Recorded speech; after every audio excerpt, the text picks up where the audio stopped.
Hola, soy Gerard, el profesor de Bioestadística de Medicina de la Universidad Autónoma de Madrid de la Academia Statistics. Antes de empezar el curso como tal, os quería comentar un par de aspectos sobre el funcionamiento del mismo. En primer término, indicaros que toda la docencia es online, mediante clases grabadas, como esta que ahora mismo esté visualizando, así como también clases en directo. En las clases grabadas dispondréis de toda la información teórico-práctica necesaria para entender perfectamente la asignatura. Y luego, posteriormente, en la clase en directo, lo que haremos será resolver todas vuestras dudas, así como principalmente resolver exámenes de los últimos años, para que vayáis genial preparados al examen de este año. Además de ello, también indicaros, por favor, que cuando realicéis la inscripción os enviamos a vuestras casas un dossier con toda la información de la asignatura, todo lo que iremos mirando en los vídeos, así como también en la parte final del dossier dispondréis de los exámenes que resolveremos en el GES en directo. Si alguien aún no está apuntado y está visualizando el vídeo de prueba, ya sea en YouTube o sea en la página web, os podéis descargar el PDF con la información que iremos realizando en la clase de prueba. Recomiendo que lo descarguéis, así podéis ir llenando toda la información. Ya iréis viendo que hay algún espacio vacío. La idea es que estos espacios vacíos los vayáis rellenando a medida que avancemos con el curso. Y ya para finalizar, indicaros también, por favor, que el mismo día de inicio del curso creamos un grupo de WhatsApp formado por todos los alumnos y por el profesor, en este caso yo mismo, que me encargaré de poder responder por ahí todas vuestras dudas. Dudas acerca de cualquier aspecto del temario, de cualquier ejercicio práctico, de cualquier examen, cualquier aspecto que tengamos dudas, por ahí siempre podéis preguntármelo.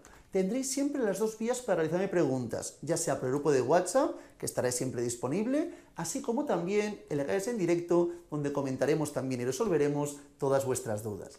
Una vez dicho esto, empezamos ya con el curso como tal.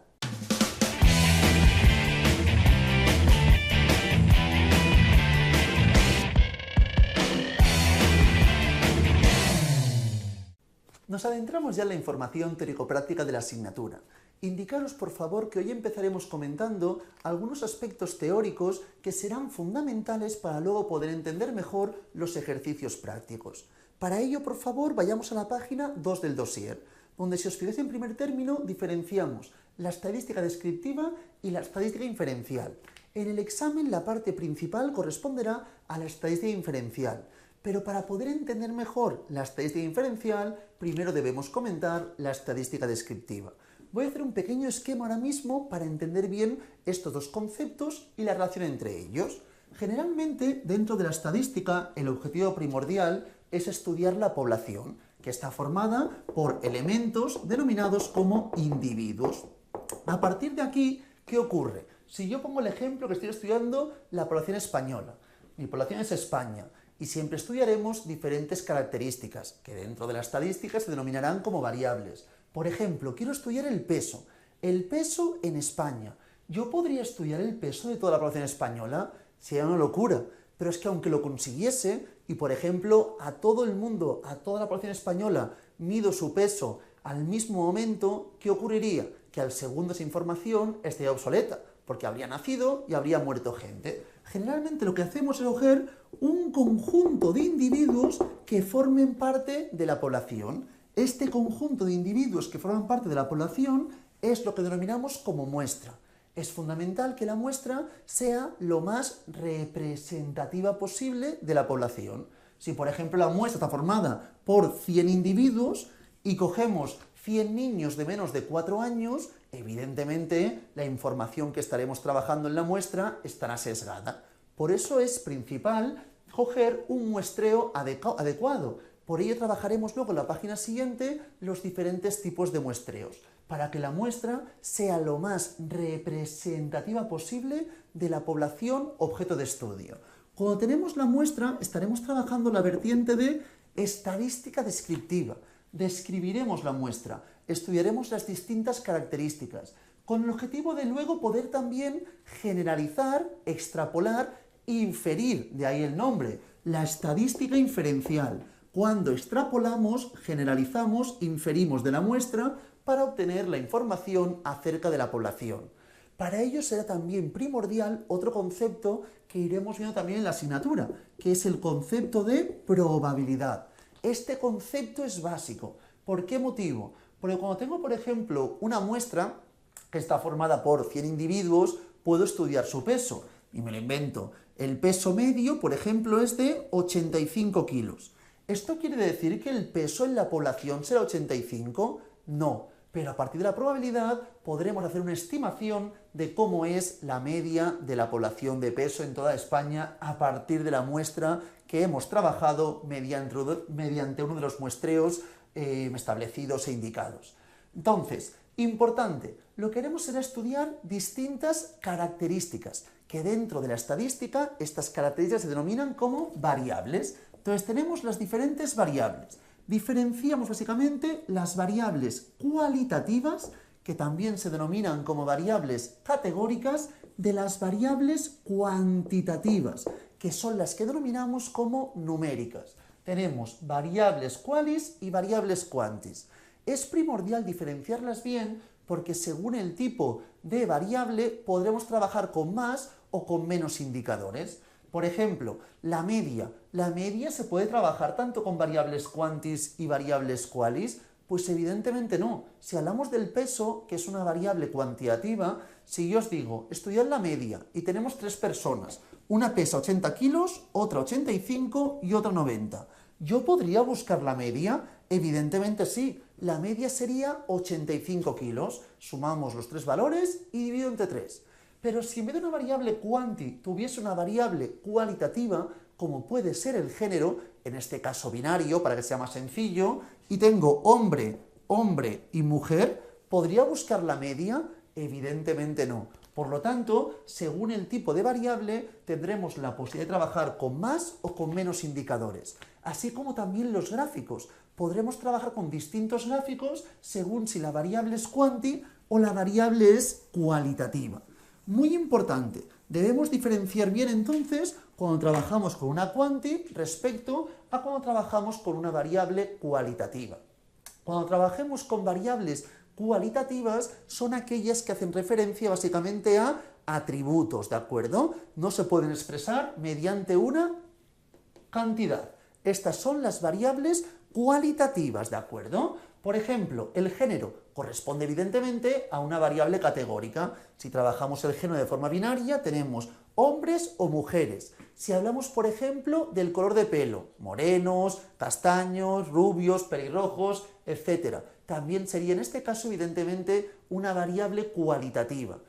Alguien puede decirme, ¿y si tenemos un número, ya es seguro variable quanti? No tiene por qué, porque el número puede ser una mera etiqueta, ¿de acuerdo? Por ejemplo, si hablamos del número de bus, tenemos el bus 30, el bus 40, el bus 60.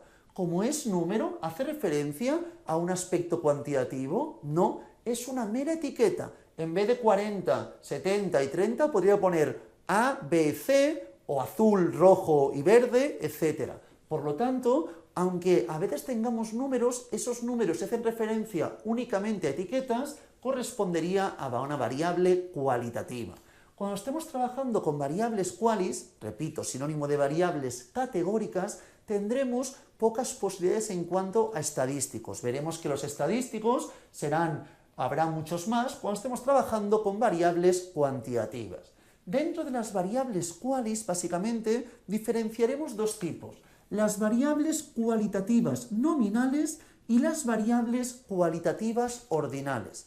Si hablamos de variables qualis nominales, las categorías, que cuando hablo de categorías hablo de las diferentes opciones, alternativas de la variable en cuestión. Por ejemplo, si hablo de la variable género, y es, en este caso, binaria, hombre y mujer serían las dos categorías. Tendríamos dos categorías. Si hablo, por ejemplo, del color de pelo, y tenemos morenos, castaños, pelirrojos y otros. Importante, las categorías deben ser todas ellas mutuamente excluyentes, es decir, tú no puedes estar en moreno y también en castaño, son mutuamente excluyentes y son exhaustivas. Es decir, ningún individuo no puede encontrarse en ninguna categoría. Es decir, todos los individuos deben encontrarse en alguna categoría. Por eso añado otros para la gente calva, que va teñida o lo que sea, ¿de acuerdo? O rubios, por ejemplo, en este caso no lo he puesto. Rubios también estarían en otros en este caso, ¿de acuerdo? Entonces, aquí tenemos las diferentes categorías. El hecho de categorías es fundamental para saber diferenciar entre nominal y ordinal. Cuando hablamos de una variable cualinominal, las categorías no están ordenadas, no están jerarquizadas, no hay una jerarquía de las categorías. Por ejemplo, ¿qué es mejor, ser moreno, castaño, pelirrojo u otros? Dependerá de cada persona. Hay gente que prefiere ser pelirroja, gente que prefiere ser castaña, pero no hay un orden preestablecido. Entonces sería una variable nominal. ¿Qué es mejor, ser hombre o mujer? Lo mismo, ¿de acuerdo? El bus, ¿qué es mejor, el bus 40, 70 o 30? Pues evidentemente totalmente subjetivo, no hay una objetividad, no hay una jerarquía preestablecida. En cambio, se habla de, por ejemplo, nivel de estudios, primario, secundario, universitario y doctorado. Aquí sí, la variable es nivel de estudios y tenemos 4 categorías que sí que están jerarquizadas, sí que hay un orden. Por eso hablamos de variable quali-ordinal. Diferenciar bien nominales y ordinales. Esta parte de diferenciar los tipos de variables es fundamental para la estadística descriptiva y saber qué indicadores y qué gráficos podemos mirar, que esto lo trabajaremos hoy, pero también será fundamental para la estadística inferencial, porque según el tipo de variable que estemos trabajando, debemos realizar un tipo de estudio u otro. Por eso también será fundamental en esa vertiente. Diferenciamos bien nominales, categorías no jerarquizadas, de ordinales, categorías que sí que están jerarquizadas. Muchas veces tenemos diferentes variables que serán cuantitativas, que serán numéricas, pero lo que hacemos es plantearla en grupos, las recategorizamos. Por ejemplo, las notas. Muchas veces las notas fluctúan de 0 hasta 10, ¿verdad? Las notas.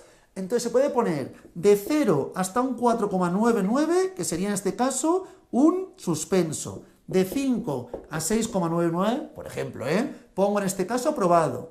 De 6 o de 7 hasta 8,499, que sería en este caso un notable. De 8,499 hasta 9,499, un excelente. Y de 9,499 hasta 10, perdón, desde 9,5, aquí 8,5, hasta 10, que sería un excelente, hay una matrícula de honor, ¿de acuerdo? Entonces, por ejemplo, ¿qué ocurre? Que en este caso tendríamos las notas y si planteamos suspenso, aprobado, notable, excelente y matrícula, ¿qué ocurriría? Que hemos recategorizado y la variable cuantitativa la podemos plantear como categórica. Pero en esos casos, siempre al recategorizar, la variable será una quali ordinal. Es imposible que a partir de una quanti recategorizada tengamos una quali nominal, ¿de acuerdo? Porque siempre plantearemos un orden preestablecido entre las distintas categorías. Esto siempre y cuando la variable que estemos creando tenga por lo menos 3 categorías. Si tuviese 2, entonces sí, pues tenemos 2 categorías, no hay un orden preestablecido. Pero todo lo que estoy comentando es a partir de 3, ¿de acuerdo? A partir de por lo menos 3 categorías en las variables qualis pueden ser ordinales y estos serían algunos ejemplos de ello. A partir de aquí tenemos también las variables cuantitativas, las variables numéricas, ¿de acuerdo? Aquí diferenciaremos entre las variables cuantitativas discretas y las variables continuas. Fundamental también esta información.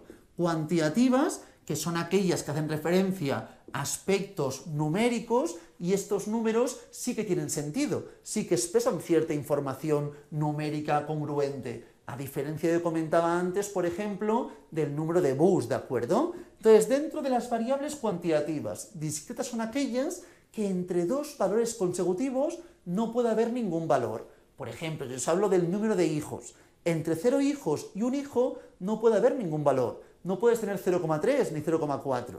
Eso no quiere decir que luego cuando estudie la media pueda tener decimales, por ejemplo, ¿de acuerdo? Pero como tal, los números posibles no permiten que entre 2 consecutivos haya ningún valor. Repito, número de enfermedades al año, número de pacientes en el hospital, número de hijos, por ejemplo, número de habitaciones en diferentes viviendas. Son variables, todas ellas, discretas. En cambio, las continuas serían aquellas que entre 2 valores consecutivos hay infinitos valores. Por ejemplo, el peso. Entre 85 kilos y 86 kilos hay infinitos valores. que dependerá básicamente de la sensibilidad de la herramienta de medida. Cuanto más sensible sea, más preciso podrá llegar a ser. Y en principio esos números tienden a infinito. Sería un ejemplo de variable cuantitativa. Por ejemplo, si os hablo de la edad, por ejemplo, ¿la edad qué sería? ¿Quanti o quali? Pues evidentemente hace referencia a aspectos numéricos, variable cuantitativa, y sería continua. ¿Por qué? Porque la edad se puede medir en años, que es lo más recurrente, pero también en meses, en días, en segundos, etc. Si me dijesen la edad única y exclusivamente en años, se podría considerar discreta, porque entre 20 y 21 no hay ningún valor posible. Pero si me hablan de variable de la edad en genérico, como puede medirse en diferentes unidades, tendríamos que indicar que es una variable continua. Fundamental esta información para diferenciar entre discretas y continuas. Una vez dicho esto, por favor, cuando hagamos diferentes estudios, podremos plantear la información de una variable o más de una variable. Antes os comentaba que el objetivo es estudiar la población. Para ello, cogemos una muestra. Yo en la muestra puedo estudiar distintas características, distintas variables. Si yo estudio el peso, únicamente el peso, estoy trabajando un estudio que en este caso sería estadística univariante, con solamente una variable. Si estudio el peso y el género, estaría haciendo un estudio, en este caso, bivariante. Estudiamos el peso y el género. Por ejemplo, puedo estudiar si existe relación entre ambas variables. También puedo analizar si, según si eres hombre o mujer, tienes más o menos peso. Y luego también podría añadir más variables. Si solo trabajamos con dos, sería bivariante. Si trabajamos con más de dos variables, sean 3, 4, las que sean, ya estaremos hablando de una estadística multivariante. Trabajamos al mismo tiempo más de dos variables. Básicamente son los tipos de estudios: univariante, bivariante o multivariante, ¿de acuerdo?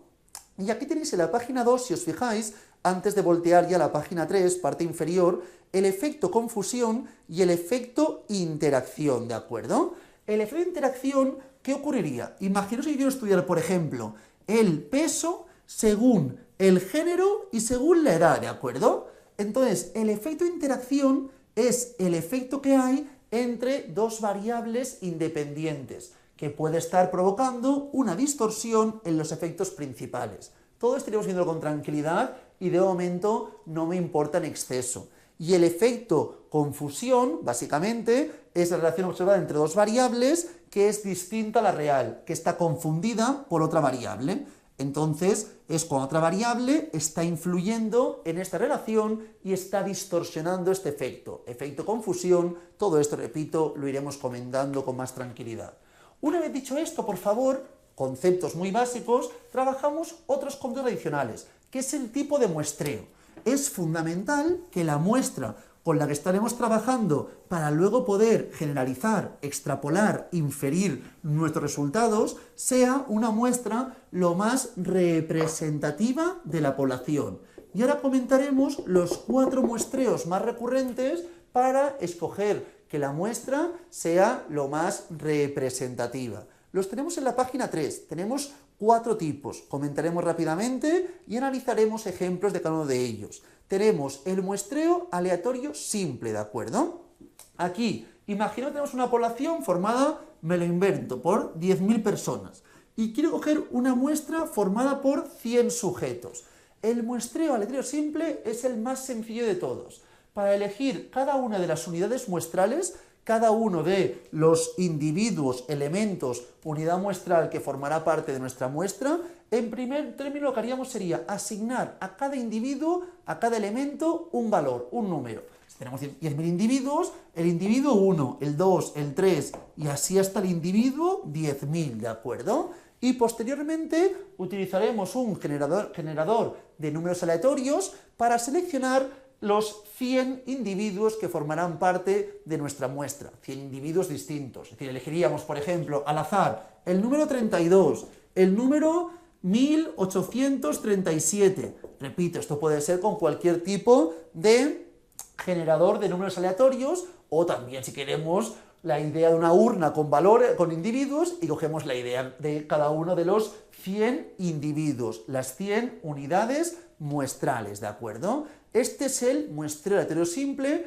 es el más sencillo de poder llevar a término, pero requiere que cada individuo tenga un valor y aún así puede ocurrir lo que antes comentaba. Si yo hablo de la información correspondiente a cualquier ejemplo, me es indiferente. Por ejemplo, quiero saber la intención de voto en España, ¿de acuerdo? Si cogemos de toda la población española, cogemos, por ejemplo, a 1000 sujetos, si lo hacemos mediante este método, podría ocurrir que los 1000 sujetos fuesen de Galicia, ¿de acuerdo? Y eso, evidentemente, conllevaría un sesgo. No es lo más recurrente, pero podría ocurrir. Por ese motivo tenemos otras estrategias para intentar que eso no ocurra, ¿de acuerdo? Pero repito, es un muestreo totalmente congruente, correcto y de los más utilizados generalmente. Pero si quiero ser un poco más específico en algunos estudios, tendremos otras alternativas. Uno parecido que tenemos a continuación es el muestreo aleatorio sistemático, ¿de acuerdo? En este caso lo que hacemos, un ejemplo parecido, imaginad que tenemos este estudio, 10.000 o más sencillo, tenemos en este caso 1000 para hacerlo más sencillo y queremos una muestra de 50 individuos. Entonces, podría hacer como he hecho anteriormente, un muestreo aleatorio simple, cada individuo tiene un número y al azar se cogen a 50 individuos. Otra opción sería el muestreo sistemático. Lo que haríamos sería coger toda la población, que está formada por 1000 individuos, y dividirlo entre la muestra, que está formado por 50 en este caso, y nos daría 20. 20 corresponde al coeficiente de elevación, ¿de acuerdo? ¿Para qué nos sirve esta información? Cogeremos al azar un individuo que fluctúe del 1 al 20. Al azar, ¿de acuerdo? Cada uno tiene un valor, igual que antes, cada individuo tiene un número y cogemos al azar uno del 1 al 20. Por ejemplo, me sale la persona 13. Perfectísimo.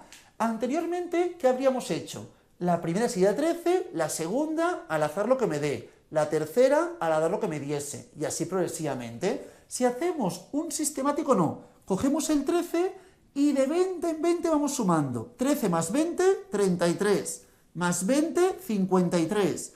Más 20, 73. Y así progresivamente veréis que llegaremos hasta el final y el último correspondería al 993. Y si sumásemos todos ellos tendríamos los 50 individuos que debía formar la muestra. Este es el sistemático y de esta forma tenemos toda la información repartida entre los 1000 sujetos que estemos trabajando o los n sujetos de la población analizada.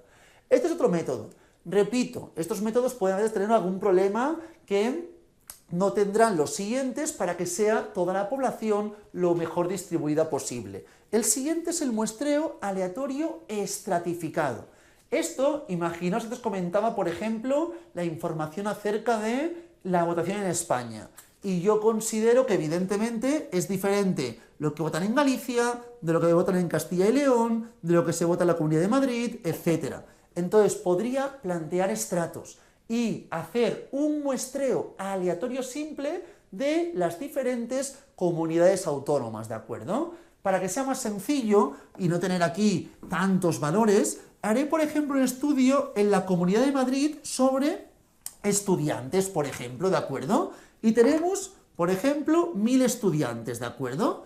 Entonces, yo quiero estudiar cualquier aspecto, me es indiferente, pero para elegir la muestra correspondiente de, por ejemplo, 100 estudiantes, quiero coger 100, podría hacer toda esta información.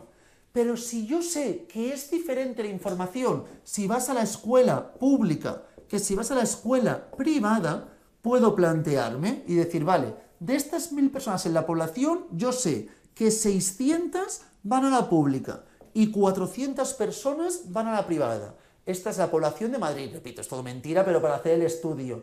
Queremos coger 100 personas. Si hiciésemos un muestreo aleatorio simple, cada persona un número y al azar cogemos 100 personas. Si hiciésemos uno sistemático, haríamos 1000 entre 100, me daría 100, cogeríamos un individuo de 1 al 100 y de forma sistemática el valor elegido de 100 en 100, ¿de acuerdo? Pero si hacemos un estratificado, queremos que haya gente de este y de este. Con el muestreo aleatorio simple y con el sistemático puede ocurrir que las 100 personas sean del público o las 100 sean del privado. En cambio, con el estratificado, no, porque vamos a plantear estratos. Entonces vamos 600 y 400. Entonces tenemos 100 personas y aquí tenemos dos tipos, el simple y el proporcional. ¿Cómo sería el simple? En el simple tendríamos los 600 individuos de la población del público y los 400 individuos de la población del privado. Y mediante un muestreo aleatorio simple, elegiríamos en este caso a 50 del público y a 50 del privado. Si tuviésemos 3 categorías, haríamos 333 en cada grupo. Pero si tuviésemos 4, 250 en cada grupo. Esto es el simple. Se hacen estratos y se reparten de forma totalmente equitativa. Proporcional no. Proporcional se reparten proporcionalmente. Si tenemos 600 en el público y tenemos 400 en el privado, de las 100 personas que queremos trabajar, de la muestra de 100, 60% serán público, 60, que se hará con un muestreo aleatorio simple, y también con el simple cogeremos los 40 que corresponden al privado. Esto es proporcional según el tamaño poblacional de cada una de las categorías. Aquí he planteado solamente 2 categorías, pero se puede plantear, como decía antes, con comunidades autónomas. Y en 17 sería mucho más trabajo, pero la idea sería completamente la misma, ¿de acuerdo? De esta forma me aseguro que algún aspecto que sea primordial para mi investigación esté bien representado en la muestra, y así esté la información más representativa respecto a la variable que estemos queriendo ponderar. Tenemos esta información, al fin y al cabo también haremos muestreos aleatorios simples, o si quisiésemos podríamos plantear sistemáticos, ¿de acuerdo? Y el último es el de por conglomerados.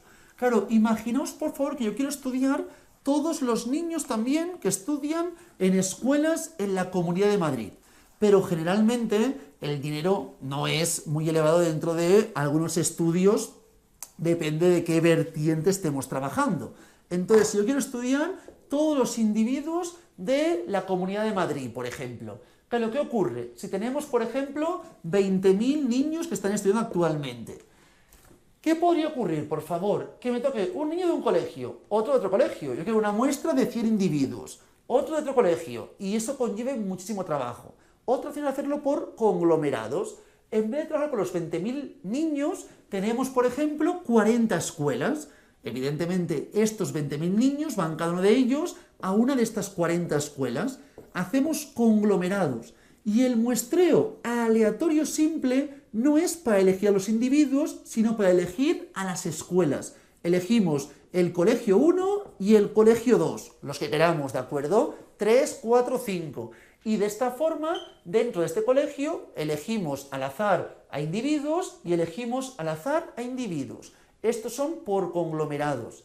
Dentro de por conglomerados, que al fin y al cabo la idea sería la misma, porque en un primer término todos los niños tendrían la misma probabilidad de formar parte de la muestra, pero aquí no elegimos a los niños, sino elegimos a los colegios. Tendríamos colegio 1, 2, 3, 4, 5, los 40 números, y también con un generador de números aleatorios plantearíamos los 2, 3, 4 colegios que quiero trabajar. Luego tenemos conglomerados polietápico. Polietápico sería si dijese, vale, imaginaos que dentro de cada colegio también lo que hacemos es las diferentes clases, ¿de acuerdo? Tenemos en el colegio 1, colegio 2 o aulas, tenemos aquí 10 aulas, por ejemplo, y aquí tenemos 20 aulas. Pues al azar elegimos 2 aulas, la aula 3 y la aula 5. Y aquí la aula 12 y la aula 19, por ejemplo, ¿de acuerdo? Al azar. Entonces, ¿qué ocurre? Es polietápico, trabajando por conglomerados, pero por etapas, ¿de acuerdo? Parecido a lo que comentaba también anteriormente cuando hablaba de la intención de voto en España. Si hablamos de elección de voto y tenemos toda la población española, para no trabajar con individuos de diferentes lugares en España, podemos trabajar comunidades autónomas. Cogemos 2. Dentro de cada comunidad autónoma, las diferentes provincias. Cogemos 2, 3, 4, las que sean. Dentro de cada provincia, los municipios. Sería polietápico, ¿de acuerdo? La idea correspondiente. ¿Debe ser siempre polietápico? Evidentemente no. Yo podría plantearlo así y a partir solamente correspondiente a los colegios, colegio 1 y 2, realizar un muestreo aleatorio simple y coger individuos de cada uno de los colegios. He dicho 2 o podría coger solamente un colegio, ningún problema, ¿de acuerdo? Trabajamos aquí con conglomerados. Estos muestreos son para conseguir y para obtener la información correspondiente a muestras que sean lo más representativas posibles de la población objeto de estudio, ¿de acuerdo? Para así luego poder generalizar, extrapolar la información de forma que nos aseguremos que el error muestral será el mínimo posible. Seguidamente, si vamos a la página siguiente, tenemos los diferentes diseños experimentales, o mejor, diseños de investigación. Principalmente comentaremos los estudios experimentales, pero también tenemos los estudios observacionales. El estudio experimental es cuando hay algún tipo de intervención durante el estudio, hay algún tipo de manipulación. Generalmente planteamos variable independiente, variable dependiente. Si estamos manipulando la variable independiente o controlando variables extrañas, es cuando hablaremos de estudios experimentales, ¿de acuerdo? Yo estoy provocando algún tipo de intervención, estoy en este caso manipulando la información para obtener la información acerca de la variable dependiente, ¿de acuerdo? Imagina que tengo un grupo de gente y les digo, vale, vosotros a partir de ahora hacéis tratamiento A, vosotros tratamiento B, y analizo cuál mejora más. Esto lo estoy yo en este caso manipulando para ver cuál es el efecto de tratamiento en los diferentes sujetos. En cambio, en estudios observacionales no hay ningún tipo de intervención. Directamente analizaría la gente que realiza tratamiento A, tratamiento B, pero yo no estaría provocando que uno haga uno, uno haga otro, ¿de acuerdo? Generalmente, en estudios observacionales, el investigador selecciona a los individuos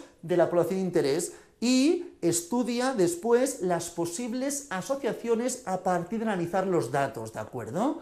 Generalmente, lo más recurrente dentro de investigación son los estudios experimentales, pero dependerá del tipo de investigación que estemos llevando a término. Luego diferenciamos también los estudios transversales, que son aquellos que se dan en un momento en concreto, estudio transversal, y el estudio longitudinal.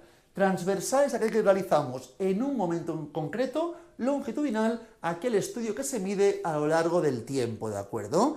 Los longitudinales pueden ser o prospectivos hacia el futuro o retrospectivos hacia el pasado. Y luego tenemos aquí otros tipos de estudios que los comentaremos relativamente rápido. Esta información no se entra mucho en el examen. No he visto últimos 4 años ningún examen donde alguna pregunta fuese acerca de ello. Pero repito, me da bien para entender bien el concepto y saber que estamos trabajando en diferentes vertientes de la asignatura, ¿de acuerdo? Estudio de cohortes. Un estudio de cohortes es generalmente prospectivo. Cogemos la información, por ejemplo, de 2 grupos.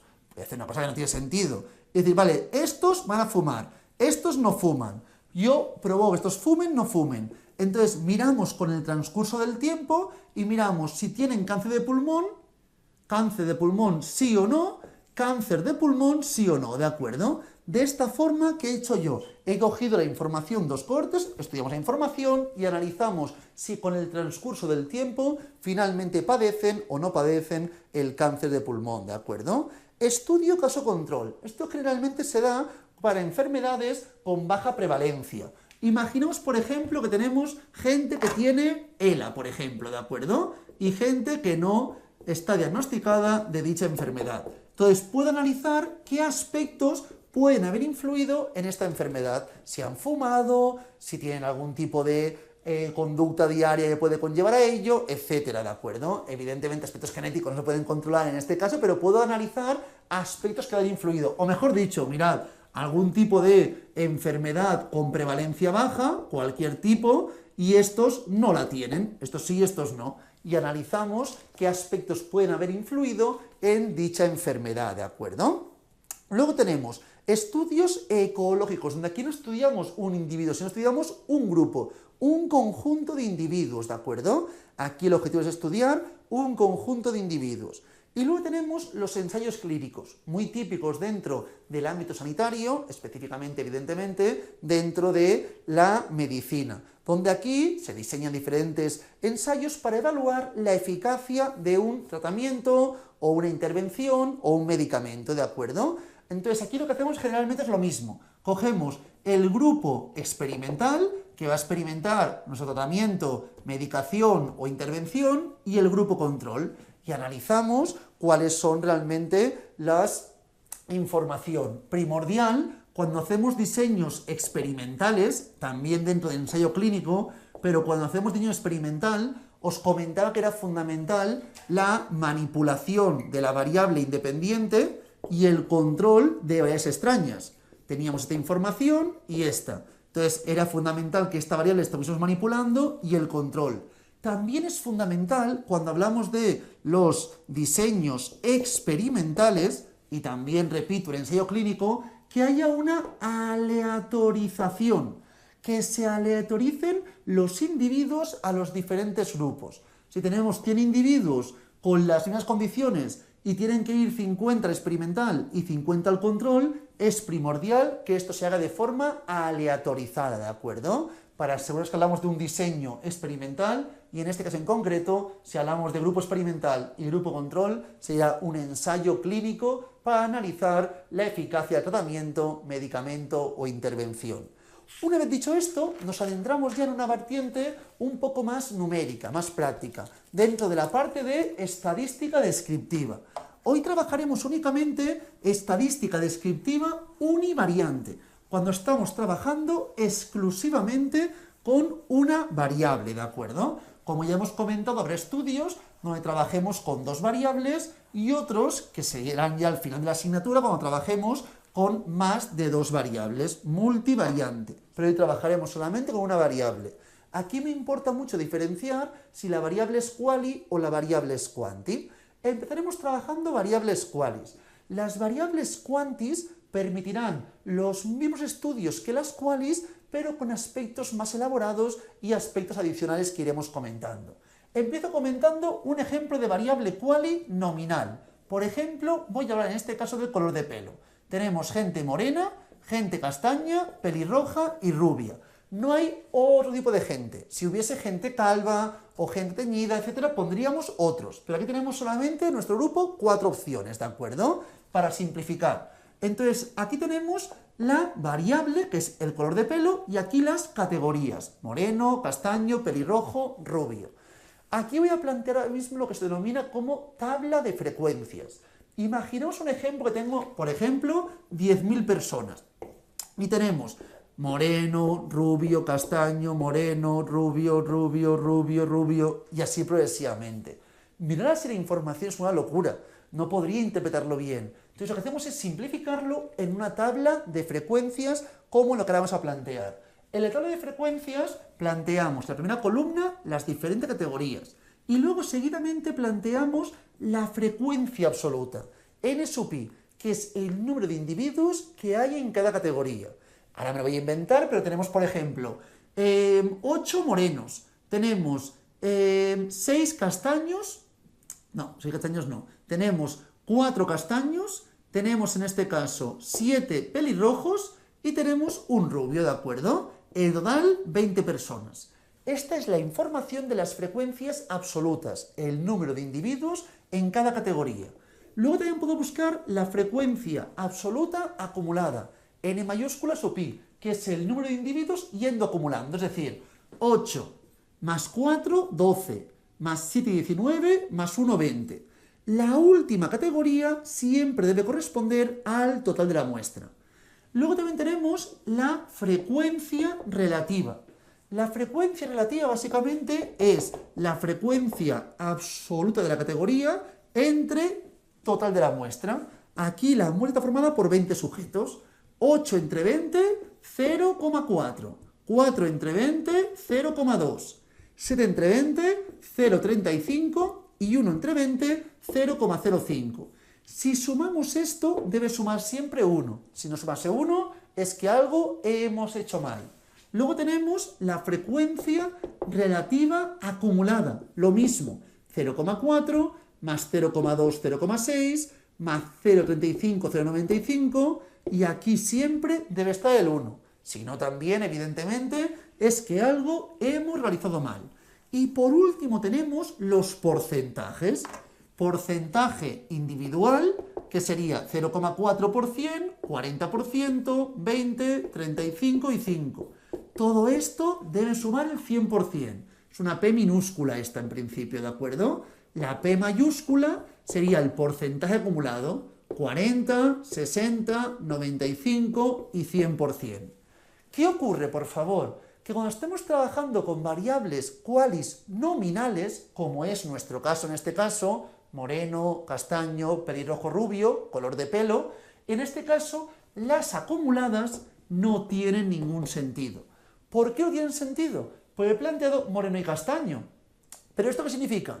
Que 12 personas son como máximo castaño, es decir, moreno-castaño. Es una incongruencia.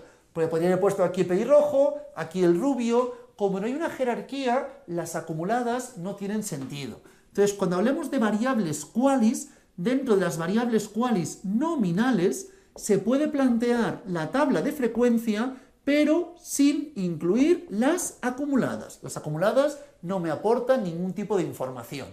En cambio, si hablase de, por ejemplo, nivel de estudios primarios, secundarios, universitarios o doctorado. Si hablamos de una variable quali ordinal, aquí sí que podría plantear toda la tabla de frecuencias.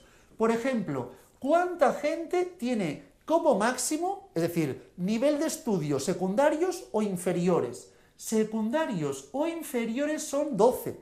Tenemos 12 personas con un nivel de estudios secundarios o inferiores, son 4 más 8, ¿de acuerdo?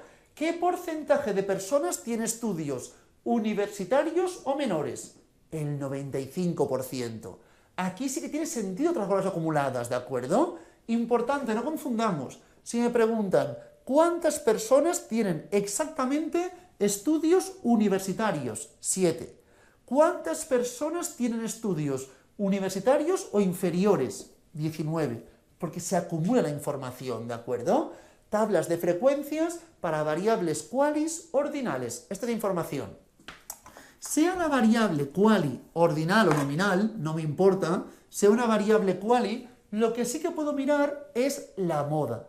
¿La moda qué es? La categoría que tiene una mayor frecuencia absoluta. Por ejemplo, si aquí hablamos de nivel de estudios. Nivel de estudios, ¿qué diríamos, por favor? Que la moda es primario. ¿Por qué? Porque es la categoría con una mayor frecuencia absoluta. Así de sencillo.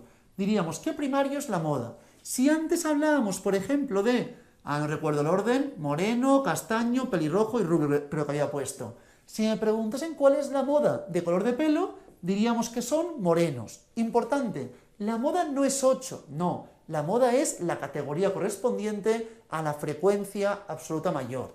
Entonces, si hablamos de variables qualis, más allá de tablas de frecuencias, puedo mirar como indicador la moda, que es un indicador de tendencia central. Ahora comentaremos con tranquilidad, cuando hablemos de variables quantis, los diferentes indicadores que disponemos. Pero quería que viese que si hablamos de variables qualis, solo podría mirar prácticamente la moda. Más allá de las tablas de frecuencia, con las frecuencias relativas y las frecuencias absolutas. Y luego, respecto a gráficos, ¿qué gráficos puedo analizar? Cuando hablamos de variables cualitativas, básicamente, puedo plantear la información del diagrama gráfico de sectores, el ciclograma, el típico de quesitos, ¿de acuerdo? Y el de barras, ¿de acuerdo? Barras y sectores, ciclograma. Si la variable es una variable ordinal, es más recomendable el de barras. Se permiten ambos, pero más recomendable el de barras, así está ordenado. Por ejemplo, si yo hablo de el color de pelo, tenemos gente morena, gente castaña, más o menos se lo hago ahora mismo, gente pelirroja y gente rubia, ¿de acuerdo? Lo puedo plantear así. También lo podría plantear como morenos, castaños, pelirrojos y rubios, ¿de acuerdo? También se podría plantear así, diagrama de sectores o barras. Pero si hablamos de una variable ordinal, como está ordenado, generalmente se recomienda más bien así queda mejor, más clara la información. Primario, secundario, universitario y doctorado, ¿de acuerdo? Así quedaría la información más ordenada que en un gráfico de sectores. pero cuando hablamos de variables qualis, nos permiten ambas, sectores y también la información de diagrama de barras. Ambas son plausibles, aunque repito, se recomienda que es un poco más, si es ordinal, la de barras respecto a la de sectores, aunque ambas serían totalmente congruentes y se podrían llevar a término. ¿Qué ocurre? Que respecto a los diferentes indicadores o medidas, así como las variables qualis, como hemos comprobado, permiten pocos indicadores, las medidas, todas ellas se pueden aplicar cuando hablemos de variables cuantitativas. ¿Qué medidas tenemos? Mirad, medidas de tendencia central. Comentaremos tres: la media, la mediana y la moda, ¿de acuerdo? Media, mediana y moda. Comentaremos también los indicadores de dispersión, también denominados indicadores de variabilidad. Aquí comentaremos el rango, comentaremos también, esto lo comentaremos adicionalmente, el rango intercuartílico, comentaremos también la varianza y la cuasivarianza, ¿de acuerdo? La varianza y la cuasivarianza, la desviación estándar o típica y la cuasidesviación estándar y el coeficiente de variación. Estos indicadores los comentaremos respecto a las medidas de dispersión o también denominadas medidas de variabilidad. Medidas de posición comentaremos, aparte de la información de la mediana, comentaremos también los cuartiles y los deciles, cuartiles y deciles. Y por último comentaremos los de forma, indicadores o medidas de forma, donde comentaremos la simetría y la kurtosis, ¿de acuerdo? Asimetría y kurtosis. Todos esos son los indicadores que se pueden mirar cuando trabajemos con variables cuantitativas. Como antes he comentado, si hablábamos con variables qualis, únicamente miraríamos la moda. Pero si trabajamos con variables cuantitativas, tendremos muchas más alternativas de posibles indicadores que analizar. Todos estos son indicadores que podemos analizar y que ahora comentaremos, ¿de acuerdo? Empezamos por el principio. Indicadores de tendencia central. Voy a empezar comentando, en primer término, las tablas de frecuencias. Si tenemos variables quantis, ¿se pueden plantear tablas de frecuencias? Pues también. Si la variable es una quanti discreta, con pocos valores, por ejemplo, número de hermanos, 0 hermanos, 1, 2 y 3. No hay nadie en esta muestra que tenga más de 3 hermanos. En este caso, podríamos plantear de forma muy sencilla la tabla de frecuencias. Toda esta información tendría sentido. ¿Cuántos individuos tienen 2 hermanos? 7. Porcentaje de gente que tiene 2 hermanos o más. 2 hermanos o más serían 40%. 40% tienen 2 hermanos o más. Porcentaje de gente que tiene menos de 2 hermanos. Sería el 60%. 1 y 0, ¿de acuerdo? El acumulado. Y así es como iríamos planteando toda la información correspondiente.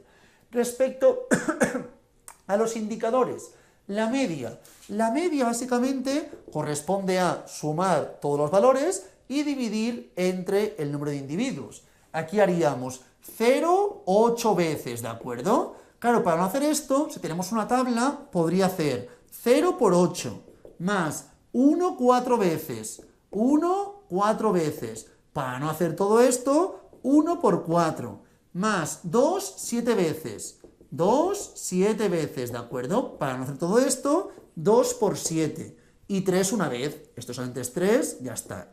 Y todo ello lo divido entre 20. Así es como encontraríamos la media correspondiente. Sería en este caso 1 por 4, 4, 14, es decir, tendríamos en 4 y 14, 18, 21. 21 entre 20, es decir, 1,05, correspondería básicamente en este caso a la media que estaríamos trabajando en este caso. Así es como plantearíamos la media. La media, si tenemos una tabla, se puede plantear, si no, me darían valores y buscaremos la media de forma totalmente sencilla, no tendría más complejidad.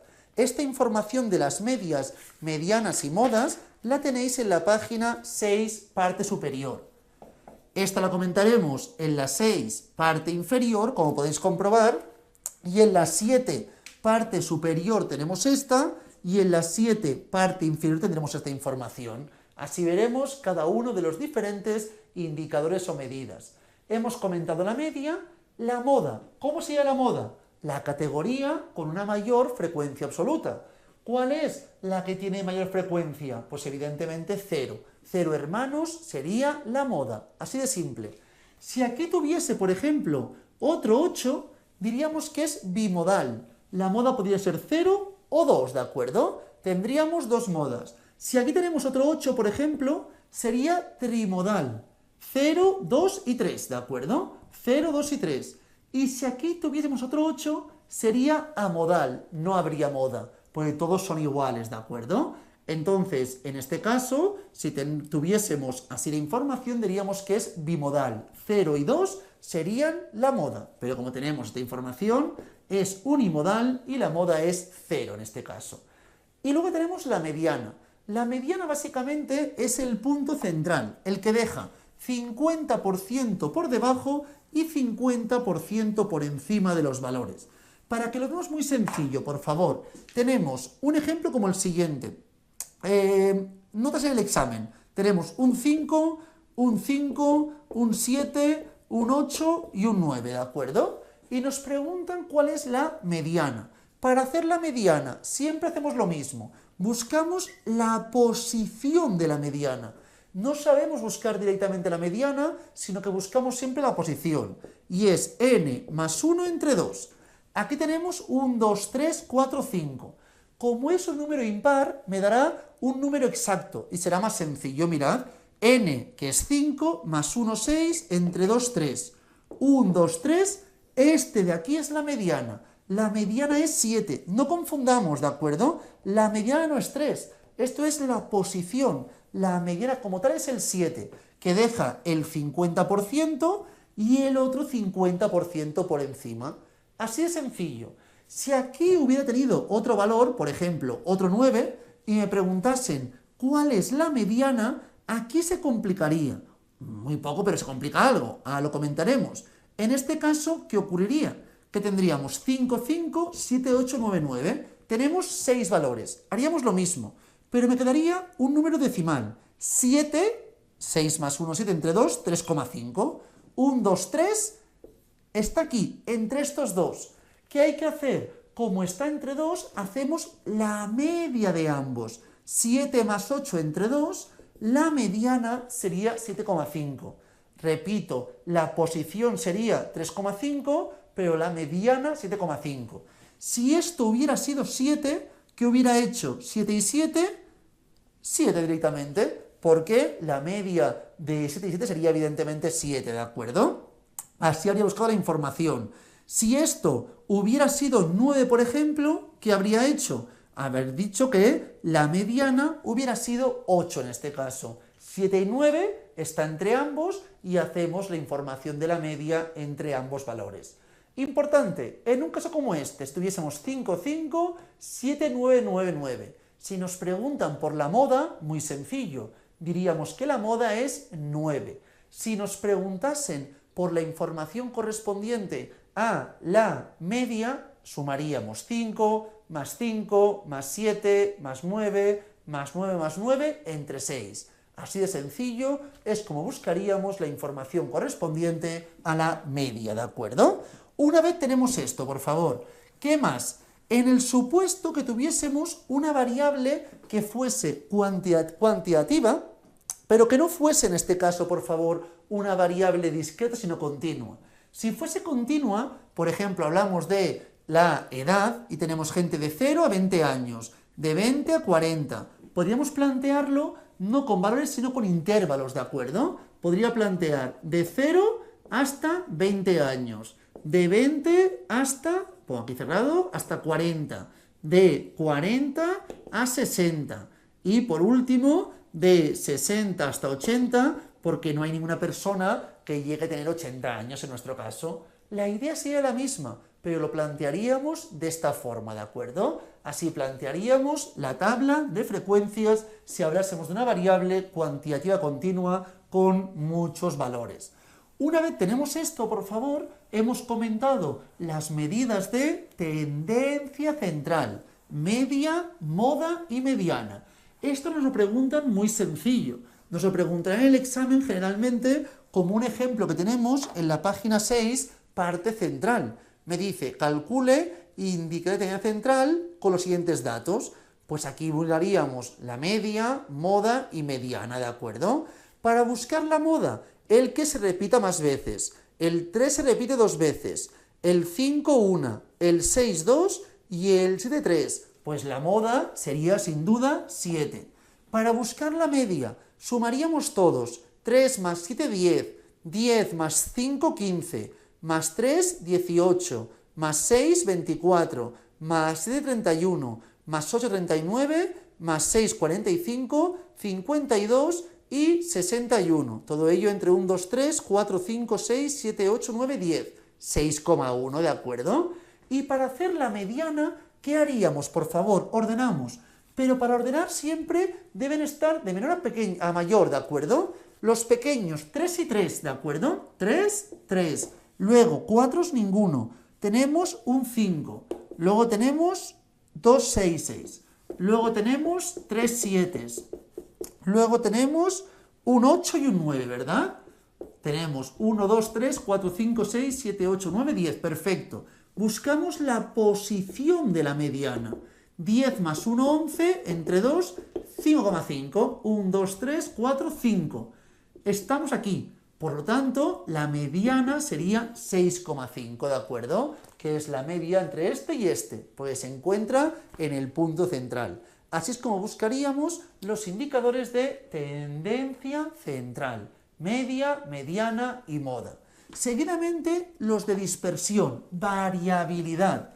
Aquí, ¿qué quiere decir? Pues este concepto a veces nos lía más. Mirad la información, por favor.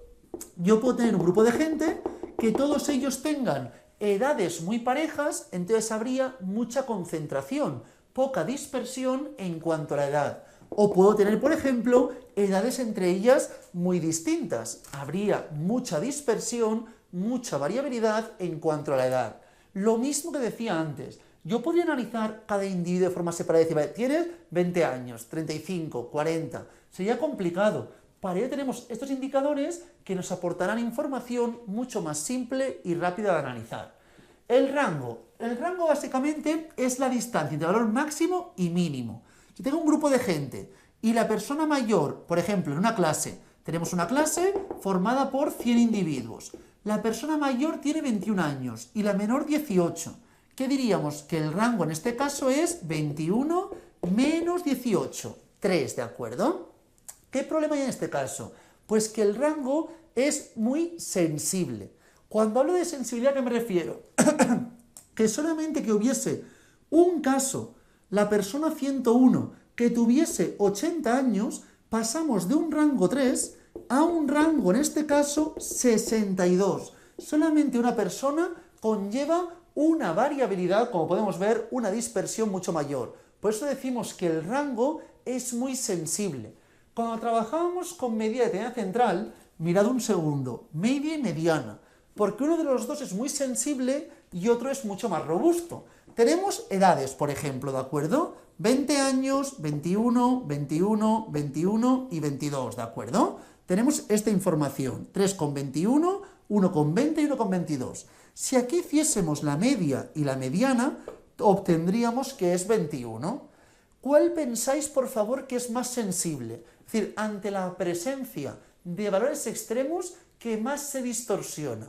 Pues evidentemente la media. Mirad, si esto fuese 82, la mediana no habría cambiado, y la media sí. La media sería un valor de 30 y pico, ¿de acuerdo? 40. Entonces, la media se vería muy afectada por la presencia de un valor extremo. Por eso decimos que la media es más sensible ante la presencia de extremos y la mediana mucho más robusta. Por ese motivo, y eso lo comentaremos ya en siguientes clases, cuando tengamos un estudio con algunos extremos, la media puede quedar distorsionada y por ese motivo se llama recomendable trabajar con la mediana, ¿de acuerdo? Cuando haya extremos que estén distorsionando nuestra información.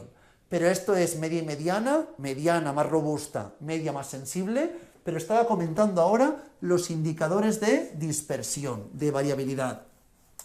Luego tenemos el rango intercuartílico, que lo comentaré luego. Lo comentaré cuando indiquemos los indicadores de posición, ¿de acuerdo?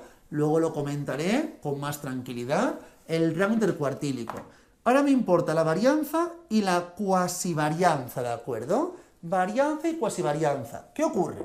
Yo aquí tengo la información, cada punto es un individuo. Y aquí tengo la media, ¿de acuerdo? Entonces, para estudiar si la variable es muy dispersa o poco dispersa, otra opción es comparar todo con la media, mirar las distancias. ¿Qué distancia entre cada valor respecto a la media? Si miro las distancias, ¿qué ocurre? Que estas están por debajo, estas por encima. Entonces, positivo y negativo acabarían al fin y al cabo a veces teniendo valores cercanos a cero. Para que eso no ocurra, elevamos todo al cuadrado. La varianza, básicamente, que trabajaremos en primer término, corresponde al sumatorio de cada uno de los valores menos la media al cuadrado. Al plantearlo al cuadrado, ¿qué estamos consiguiendo? Que no se compensen los que estén por debajo y por encima de la media. Y todo ello lo dividimos entre n. Si estamos trabajando con la varianza, se dividirá entre n. Cuando trabajemos con la cuasivarianza, lo que haríamos sería dividir la información entre n menos 1. Si os fijáis, la fórmula es igual, pero aquí estamos trabajando entre n menos 1 y aquí entre n. Esto es la varianza y esto sería la cuasivarianza, ¿de acuerdo? Cuasivarianza. La varianza también se puede buscar como el sumatorio de cada valor al cuadrado entre n menos la media al cuadrado. ¿Es la misma fórmula esta o esta? Me es completamente indiferente. ¿Qué ocurre? Si estamos trabajando, por ejemplo, con esto y me da 25 centímetros cuadrados, ya es un poco complicado analizar la información correspondiente a la dispersión como para encima añadirle el cuadrado. Por eso, más que la varianza o la cuasivarianza, lo que trabajaremos será con la desviación estándar o también denominada desviación típica. Si trabajamos a partir de esta, se denominará desviación estándar, esta la cuasidesviación, pero sería básicamente la raíz, ¿de acuerdo? La raíz de este o este, si esto me da 25, sería 5 centímetros.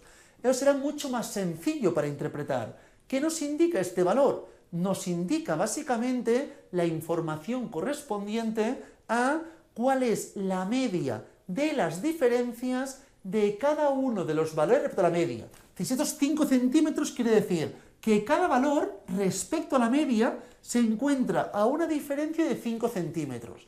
Algunos estarán a una diferencia de 20, otros a una diferencia de 25, pero básicamente siempre analizaremos la información correspondiente a la media de las diferencias respecto a la media. Muchas veces por simplicidad será directamente con la varianza que aquí hemos tenido. La raíz de la varianza sería la información de la desviación estándar, también denominada como desviación típica. Y luego tenemos un indicador que tiene mucho sentido, que es el coeficiente de variación. Este nos lo preguntarán bastante en el examen. ¿Por qué motivo? Pues porque el coeficiente de variación básicamente lo que nos indica es la dispersión para poder ser comparada entre distintos grupos. Claro, si yo tengo, por ejemplo, una desviación que tenga un valor, por ejemplo, de estándar, que tenga un valor de 20, no, voy a hacer así, 20, no, una cuasivarianza, va. Cuasivarianza 25 centímetros cuadrados. Y tengo otra cuasivarianza que tiene un valor de 36 kilos cuadrados, por ejemplo. Claro, ¿qué es más? ¿Esto o esto? Claro, al final dependerá. Mira, voy a hacerlo más sencillo, voy a poner 16 para que tenga más sentido. 16 kilos cuadrados. ¿Qué es más? ¿Esto o esto? Claro, depende. Aquí hablamos de centímetros, la altura seguramente, y aquí hablamos del peso. Entonces, para poder compararlo bien, trabajaremos el coeficiente de variación, que consiste en coger la cuasidesviación y dividirlo entre la media. Este valor, cuanto más cercano sea a cero, es indicativo de más concentración. Cuanto más se aleje de cero, será indicativo de más dispersión. De esta forma puedo buscar de forma relativamente sencilla y rápida qué variable, qué muestra tiene más o menos variabilidad. Entonces, el coeficiente de variación es un indicador de dispersión relativo. porque me sirve para poder comparar. El resto, todos tienen unidad de medida, entonces no podré comparar con diferentes unidades de medida o con diferente media. Este me sirve para poder comparar entre distintos grupos, entre distintas variables, ¿de acuerdo? En este caso, para buscar el coeficiente de variación de la altura, debería conocer que la media de altura, me lo invento, es de 180 centímetros y la media del peso es de 90 kilos. Con esta información podría buscar el coeficiente de variación de la altura, que sería 5 centímetros entre 180, y el coeficiente de variación del peso, que sería 4, la raíz de 16, entre 90. El que sea más pequeño es indicativo de más concentrado. En este caso la altura estaría más concentrada, sería menos dispersa que el peso, que sería una variable con mayor variabilidad, mayor dispersión, ¿de acuerdo? Me falta uno por comentar, el rango intercuartílico, que de todos ellos es el más robusto. ¿Por qué es el más robusto? Porque se estudia a partir de la información que podemos observar en la página siguiente, página 7, parte superior, donde tenemos la mediana, cuartiles y deciles. Mirad, por favor, estos son los indicadores de posición que me servirán para poder comentar también luego el rango intercuartílico. Tenemos el valor mínimo y el valor máximo, ¿de acuerdo? Si, por ejemplo, hablamos de notas de un examen y tenemos que el valor mínimo, por ejemplo, es 0 y el máximo es 10. ¿Cuál será la mediana? Mucha gente dice, mediana es 5. No tiene por qué. La mediana puede ser 10, pues puede todo el mundo, uno saca un 0 y todos sacan un 10. La mediana sería 10, ¿de acuerdo? Mediana es el que deja 50% por debajo y 50% por encima. Este es la idea de la mediana. ¿Qué más tenemos? Los cuartiles. ¿Cuántos cuartiles tenemos? 3. El cuartil 1 deja por debajo suyo el 25% de los casos y por encima el 75% de los casos. Cuartil 2 es equivalente a la mediana y es el cuartil 1, el cuartil 2 equivalente a la mediana y el cuartil 3 es el que deja por debajo el 75% y por encima el 25%. Es decir, si a mí me dicen, he sacado del examen un 6 y corresponde al cuartil 1, quiere decir que el 75% de la clase ha sacado una nota mejor que la mía y el 25% restante nota por debajo de la mía. Cuartil 1, cuartil 2 y cuartil 3. Así es como se interpreta esta información. Luego tenemos los deciles. ¿Cuántos deciles tenemos? Si cuartiles que dividimos en 4 partes, pues tenemos una parte, 2, 3 y 4. Requerimos 3 cuartiles. Para dividir en 4 partes requerimos 3 cuartiles. Deciles que dividimos en 10 partes requerimos 9. Decil 1 dejará 10% por debajo y 90% por encima. Decil 5 corresponde al cuartil 2. El decil 7, por ejemplo, dejará 70% por debajo, 30% por encima. El decil 9, que es el mayor, 90% por debajo, 10% por encima. Tenemos 9 deciles para dividir en 10 partes. Y luego también podría añadir, si quiero, los percentiles o centiles. Percentiles o también denominados centiles. Los percentiles o centiles es cuando dividimos en 100 partes. Para ello requerimos 99. El percentil 32 dejará 32% por debajo, 68% por encima. El percentil 93 dejará 93% por debajo, 7% por encima. Y así progresivamente. Percentil menor 1, percentil mayor 99. Nos sirve para ordenar, pues de posición. Coloca la posición de cada individuo, ¿de acuerdo? Así analizamos la información. ¿Qué os decía? Que de estos percentiles se obtiene también el rango intercuartílico. El rango intercuartílico es la distancia que hay entre el cuartil 3 y el cuartil 1. Y digo que es muy robusto porque solo trabajamos el 50% central. Antes hablábamos del rango, que era la distancia entre el valor mayor y el menor. Aquí este 25% no lo tengo en cuenta y este tampoco. Solo estudiamos el 50% central. De esta forma es un indicador muy robusto. Cuando la distribución tenga valores extremos que estén distorsionando la información, será más recomendable trabajar con el rango intercuartílico que con otro tipo de indicadores de dispersión. Una vez dicho esto, ya para finalizar, nos adentramos en los indicadores de forma, ¿de acuerdo? Que tienen relación con esta información, porque veremos que si la distribución es asimétrica, el indicador adecuado de dispersión será más bien el rango intercuartílico. Pero ahora voy a comentar esta información, también relacionado con la tendencia central. Cuanto más asimétrica sea la distribución, la media más sesgada estará y más recomendable que trabajemos con la mediana. Mirad, por favor, tenemos la información de asimetría. Si la distribución es simétrica, en este caso media y mediana coinciden. Puede que haya extremos, pero si los hubiese, se compensan por ambos costados. Si hay extremos, se compensan por ambos costados. Un ejemplo sin extremos sería, por ejemplo, 20, 21 años, 21, 21, 22. Un ejemplo simple de simetría. Tenemos media y mediana iguales sin extremos.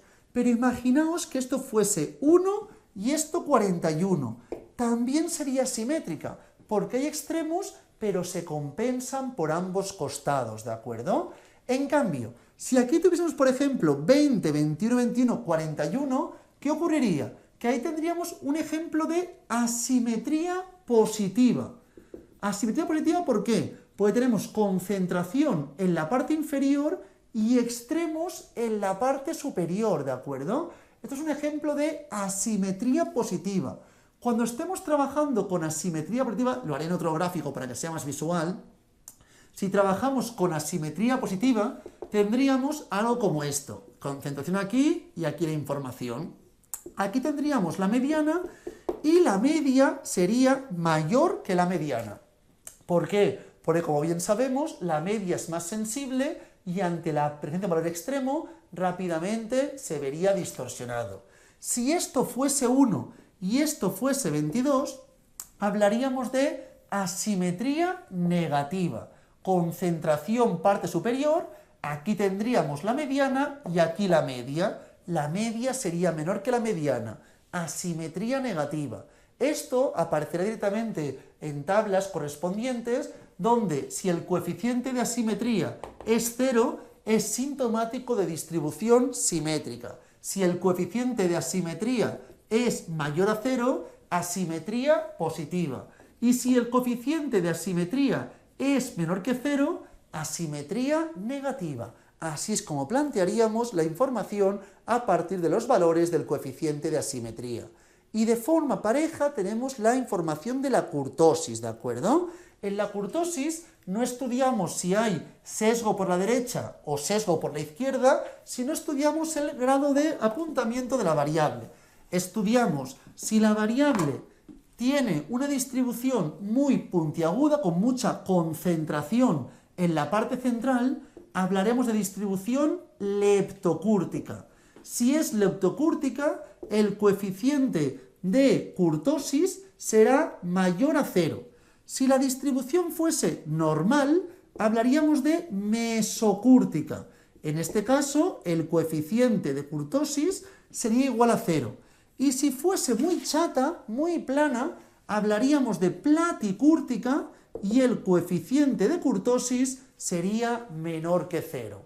Si os fijáis, por favor, en la parte inferior de la página 7 tenemos asimetría y kurtosis, últimas dos líneas. La kurtosis pone que es menos 5,95, por lo tanto, que tiene tendencia a ser platicúrtica. Y la asimetría 0,137. 0,137 es simétrica con tendencia a simetría positiva. No es 0, pero es cercano a 0, pero tiene cierta tendencia a simetría positiva, ¿de acuerdo? Aquí tenemos los descriptivos en la página 7, parte inferior, acerca de las notas del examen final, donde tenemos la media, la mediana, desviación, mínimo, máximo, los diferentes indicadores que hemos ido viendo hoy propios de las variables cuantitativas. Estos serían los diferentes, la diferente información respecto a los indicadores, y respecto a los gráficos, cuando hablamos de variables cuantis, solo tenemos dos, los más recurrentes, ¿de acuerdo? Tenemos gráficos correspondientes a las variables cuantitativas, que sería el diagrama de caja, el boxplot, donde vemos la siguiente información. Tenemos una línea más gruesa, que es la mediana. La caja, parte superior, es el cuartil 3, ¿de acuerdo? Y la parte inferior, el cuartil 1. Y luego tenemos aquí el valor máximo y aquí el valor mínimo. A veces puede ser que os encontréis, y lo explicaremos en siguientes clases, aquí algún puntito o algún asterisco. Esto es porque el valor máximo está por aquí, lo mismo puede ocurrir por aquí abajo, pero la patilla o bigote no puede ser tan larga para que no distorsione el gráfico y se representa con puntitos o con asteriscos, ¿de acuerdo? Pero la idea sería esta del boxplot. Y luego tenemos el histograma, que el histograma es como un gráfico de barras, pero sin espacio entre las barras, ya que hablamos de variables que son cuantitativas, de 0 a 20 años, de 20 a 40, y así progresivamente. Por ese motivo, no hay espacio entre las diferentes barras. Histograma y diagrama de cajas, aspecto que comentaremos también más adelante en siguientes clases. Cualquier duda que tengáis, por favor, como siempre digo, por el grupo de WhatsApp, o si preferís, en la clase en directo. Lo dejamos por aquí hoy y mucha suerte.